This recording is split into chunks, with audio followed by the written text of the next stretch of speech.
race the Traka because for me it has this allure of almost like the Unbound of Europe. It's one of the longest, if not the longest, gravel races out there. At the one I'm doing, 360 kilometers, which is almost 223 miles, so even longer than Unbound.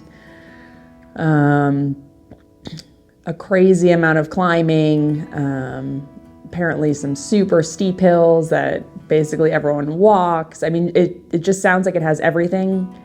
I've only heard good things about this race, and it's just been one that's been on my radar that we haven't pulled the trigger on yet, so this is the year.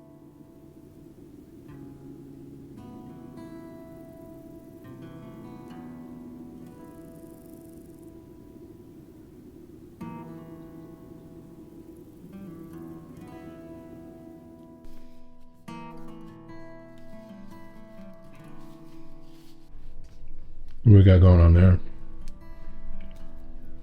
This is a sweat sensor, so it's a reusable one. So I've been tracking for the last week on some of the bigger days sweat rate, and it measures your sweat concentration, so sodium, potassium, magnesium in your sweat. So hopefully I can really dial in exactly what I'm losing and really dial in my nutrition plan so that we don't have a repeat of Black Canyon.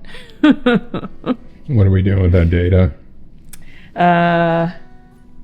Right now we're just collecting it, and I have my first call tomorrow with a nutritionist that I've just started working with, Vic Johnson. He's been helping out a ton of the ultra trail runners, notably all the ones that have just been absolutely, destroying their races in a good way, meaning they've dialed in their nutrition, what they need exactly, not just guessing. And so I'm excited to hopefully be able to do the same. And so step one was just collecting some data, more science-based, and just guessing, okay, I sweat a lot, I should hydrate more, because I guess that's kind of what I've been doing for the last year or so. So yeah, collecting more data today ahead of tomorrow's first call.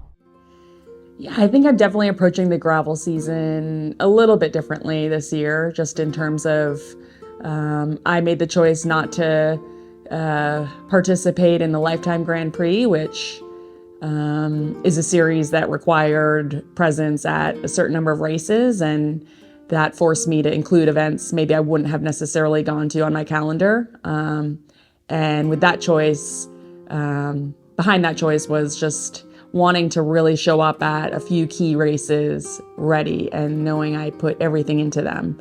And much like how I always approached Kona, it's maybe a little bit fewer races, but showing up to them ready and prepared. And so, paring down that schedule allows me to really lock in and focus on a big block to get ready for events like the Traka and Unbound.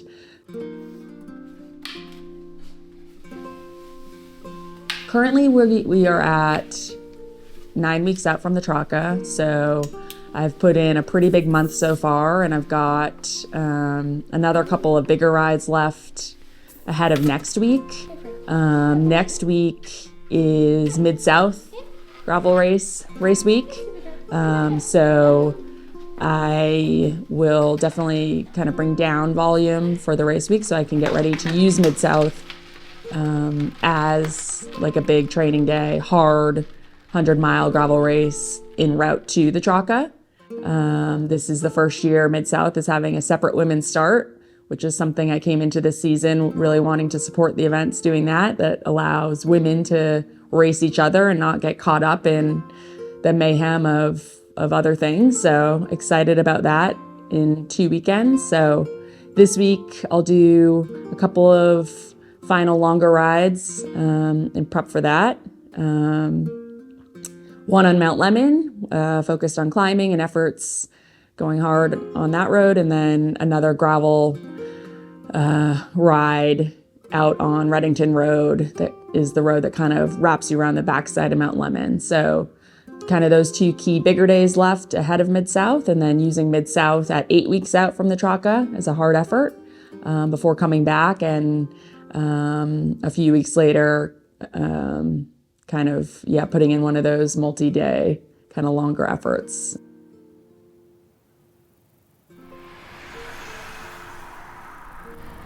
Okay, we got a VO2 session today over on Mount Lemon. The workout is 2 by 3 minutes, 3 by 2, 2 by 1. So, just morning. Yeah, some good, hard, short VO2 work. I did a session similar to this a couple weeks ago with Paige. We did 5 by 2 minutes. Last week, my kind of second quality day besides the shootout was basically an all-out effort. I made it to Windy Point, to P-Dog, trying for the QOM all the way up. So now back to some super short, hard VO2 stuff. And yeah, the 3-minuters will be a little bit longer than obviously the 5 by 2 I did with Paige. And then the 2s I just did, and then the 1 minute's just all out max. So see how it goes.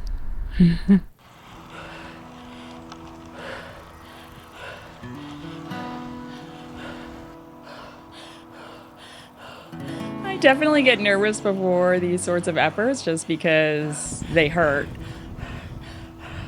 And I know they're gonna hurt. So the anticipation ahead of the efforts coming is, it brings nerves, it brings anxiety in terms of just like knowing I'm about to go into a hard spot.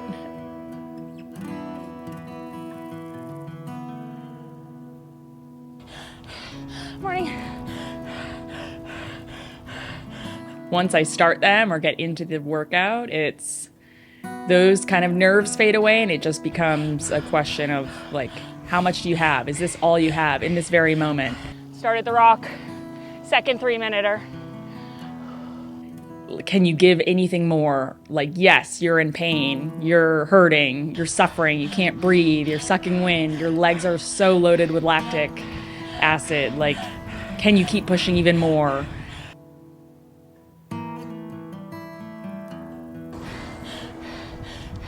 And then I go to the visualization, like, okay, she's attacking up the road. This is it. You're getting dropped. Like, can you push harder? So it's this whole chain of events. And while the efforts are short, whatever they are, a minute or 2 minutes, it feels like an hour within that short little effort. It's crazy. Just picturing that. Give it everything right now to make that group, even though it hurts. They seem so long, and you go through so many mental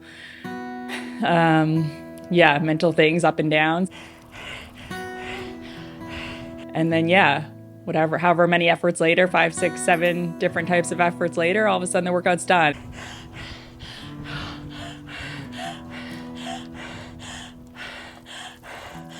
It's a crazy journey within just one training session, but I get nervous and dread them, and then at the same time I love them. Per usual, I think the 2 3-minuters might have been the highest power, even though the rest were shorter. But actually, no, I think the first 2 2-minuters may have been solid. 320 to 330 watts. 3-minuters were around 300. 1-minuters, I don't even know, I wasn't looking, I was going all out for 1 minute, just pretending it was a 1-minute sprint down the entire unbound stretch. So, good solid day. I had 2 easy recovery days before this, so feeling good. Felt like I had some snap and excitement and motivation to do it, so that's always a bonus for these super hard workouts. Whew. Yes, I mean, as soon as a VO2 session is done, it is a sense of, okay, another one banked, another brick laid, another hard session done, and that's each one of those that you can layer on and, repeat and hopefully see progress, maybe higher watts or yeah, you just feel more confident in your training, more confident in your fitness, and then also just in potential moves you could make in a bike race. So week after week, layering these definitely helps me, at least mentally and physically, obviously. But yeah, it is that sense of, okay, I pushed through all the pain of this one session and got another one done. What we're trying to prevent by drinking enough is a whole slew of issues that can happen, right, with dehydration. But where there's this balance of fluid to sodium in the bloodstream, right? And as we're losing sweat, we're losing a little bit of sodium too, or in your case, probably a little bit more sodium, but we're losing both of those. And if we're not replacing that fluid, our bodies can sense that difference in the ratio. There's so many times where athletes are bonking with food in their stomachs, like with fuel in their stomach, but it just isn't getting into their bloodstream because it's just sitting there. Yeah, that's probably Black Canyon. Yeah, it happens so often. So that's kind of why, like, I think, yeah, the hydration piece is like kind of this cornerstone for all of these other sports nutrition variables. Because if you're not hydrating well, you can't fuel well. If you're not hydrating well, you need to know how much to hydrate with in order to know how much sodium to take in. That's dependent on how much fluid we're taking in. I mean, here's the thing. On those short runs, do you actually need it to get through the run? Probably not, right? And it's similar with carbs. Like, do you need to be hitting 70 grams of carbs on an hour-long run? No. You can totally get through on glycogen. You'll be just fine. But we're missing out on an opportunity to train what that feels like and to train the logistics of that fueling.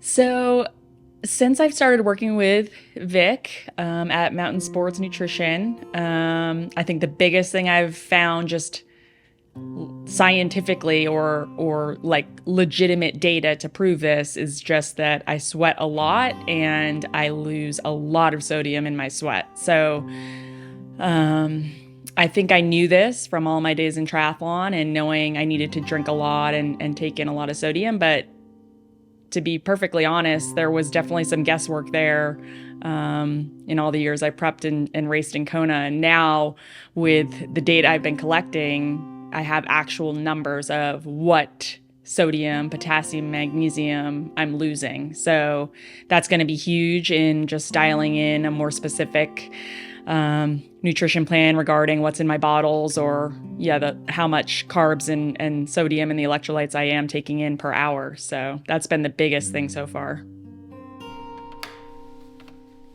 Today we just have a long endurance day, so I'm gonna head out Reddington Road here in Tucson, get on some gravel, and just put in a longer day in the saddle. What's a longer day? We're gonna target 4 to 5 hours in there. We are under a week out from Mid-South, first race of the year, so it is staying on that endurance, those longer days, but also not doing anything too crazy, too close.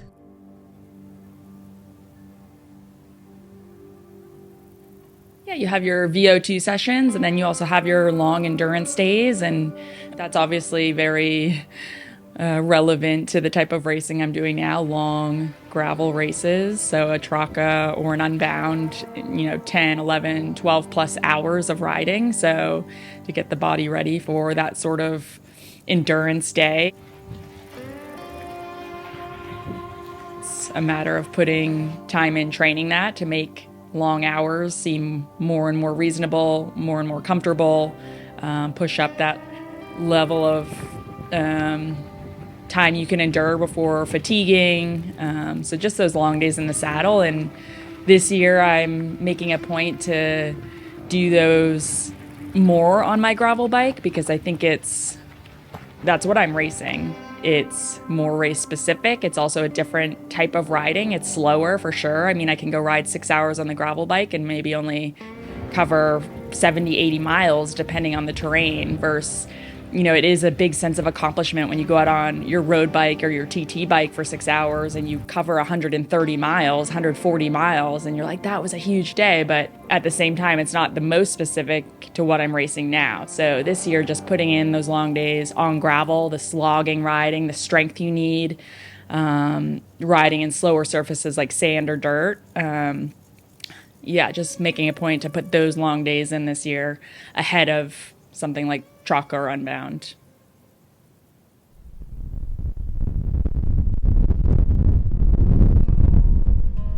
Today, Trav, the wind is just ferocious at times. Here's a look at current wind gusts, 47 in Tulsa, but back to the west, we still have almost 60 mile per hour wind gusts. I want to show you how strong it's been in a few locations today. Stillwater just had a 74 mile per hour gust. Of course, Vaughn is on that fire just to the southeast of Stillwater. Look how dry it is out to the west of Tulsa. Pawnee, Stillwater, of course. Right now, our biggest fires are out in Creek County, Pawnee County, parts of southern Osage County. So the fire threat still remains very high west of Highway 75, but the fire threat is starting to increase now east of Highway 75 as those winds are picking up.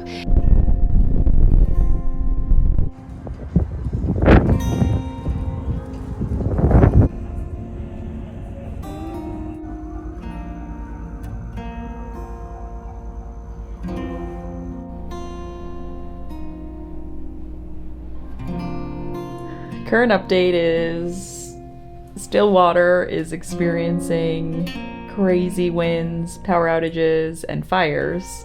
We have a fire at our hotel window that's a mile away. So we are basically packed and ready to evacuate immediately, kind of just hanging on as long as we can head over to Big Tall Wayne and Pete Stetna's VRBO. They said we were welcome to come hang there if we need to, so we're just kind of waiting right now.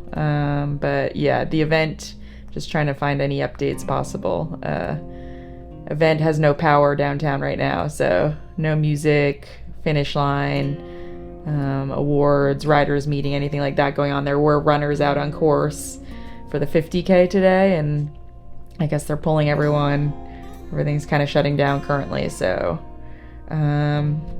yeah, not sure how things will fare through the rest of the afternoon, evening, and then morning, so kind of on a wait and see.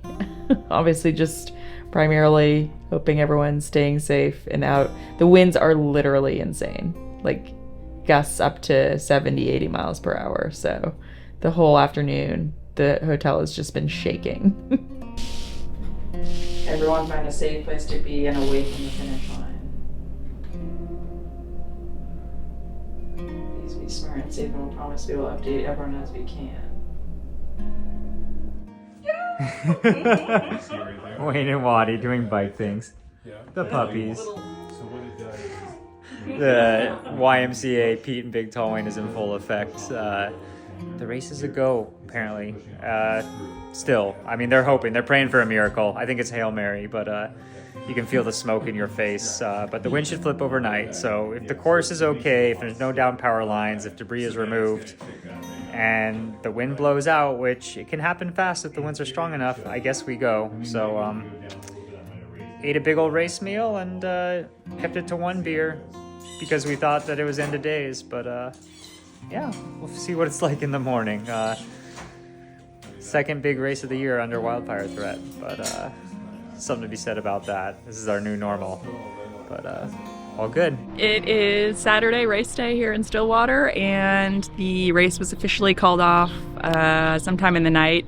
So we had set our alarms this morning, got up, saw the announcement. So yeah, I mean, obviously tough call. I don't envy Bobby, the race director, for having to make the decision, but I think he made the right one. Obviously all the emergency personnel out there that were out there all night dealing with the fires, the last thing they need to do is be stressed further with a bike race. So I think it was the right call, but no racing today. So yeah, grabbed a coffee for the road and starting our 2-day journey back to Tucson.